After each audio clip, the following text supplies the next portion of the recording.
बात करेंगे प्रधानमंत्री नरेंद्र मोदी जी की दौरे को लेकर के, क्या कहना चाहेंगे सर? बड़ा देखिए, पचपदरा में रिफाइनरी का उद्घाटन करने प्रधानमंत्री जी आ रहे हैं। ये राजस्थान के लिए विकास के क्षेत्र में एक माइलस्टोन है और उद्घाटन होने के बाद उस क्षेत्र का भी विकास होगा, नई नई संभावनाएं भी तलाशी जाएगी, पेट्रोकेमिकल्स का एक क्लस्टर बनेगा, लोगों को रोजगार के अवसर मिलेंगे, ऊर्जा क्षेत्र में भी हम आत्मनिर्भर भारत अभियान को गति देंगे। तो ये तो बहुत महत्वपूर्ण अवसर है, सभी को इसका स्वागत करना चाहिए। सर, चुनाव हुए हैं, आप जीते तमिलनाडु में, क्या कहना चाहेंगे चुनाव को लेकर के? क्या कुछ रिजल्ट आने वाले हैं? देखिए, 5 राज्यों में विधानसभाओं के चुनाव, जिसमें 3 राज्यों के चुनाव हो गए। पुदुचेरी में चुनाव हो गए, केरल में चुनाव हो गए और असम में चुनाव हो गए। अब तमिलनाडु में और पश्चिम बंगाल में चुनाव शेष है।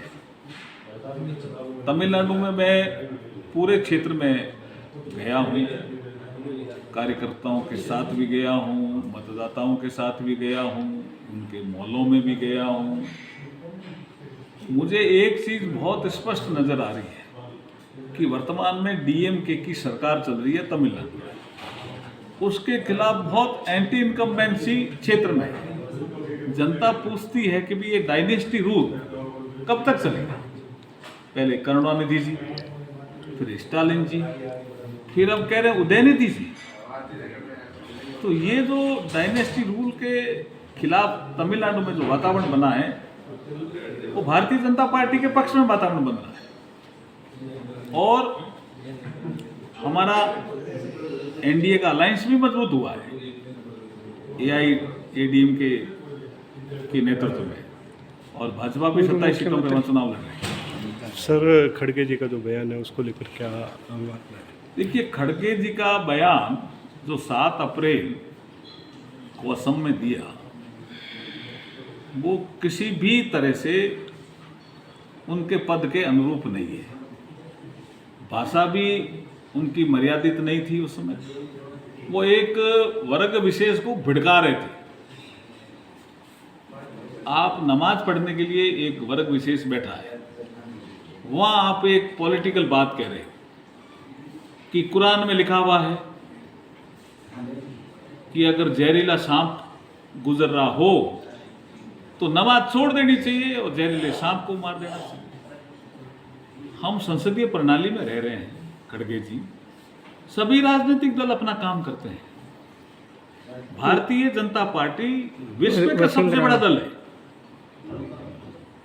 भारतीय जनता पार्टी के कार्यकर्ताओं के लिए, और जो एक बहुत बड़ा सांस्कृतिक संगठन है हमारा आरएसएस, उसको 100 साल हो गए, उनमें काम करने वाले लोगों के लिए आप उनको कहते हो ये जहरीला सांप है। तो हम इस वक्तव्य की घोर निंदा करते हैं। हमने इस वक्तव्य की निंदा चुनाव आयोग के सामने भी की। मैं उस प्रतिनिधिमंडल में सम्मिलित था और हमने कहा है कि खड़गे जी के जो भाषण देने की, जो ये इस तरह के बयान देते हैं, उनमें प्रतिबंध लगाया जाए। सर, आज का जो प्रोग्राम है पॉलिटेक्निक कॉलेज में आवाज साहब के, क्या कुछ कहना चाहेंगे? आज का प्रोग्राम उनकी जयंती थी और जयंती भी महत्वपूर्ण 200वीं जयंती थी महात्मा फुले की। उस अवसर पर हमारे संसद भवन में महात्मा फुले जी की जो प्रतिमा है, उस पर पुष्पांजलि देने राष्ट्रपति जी, उपराष्ट्रपति जी, प्रधानमंत्री जी, स्पीकर साहब, सभी लोग आए थे। मैं भी वहीं था। बहुत अच्छी शुरुआत हुई।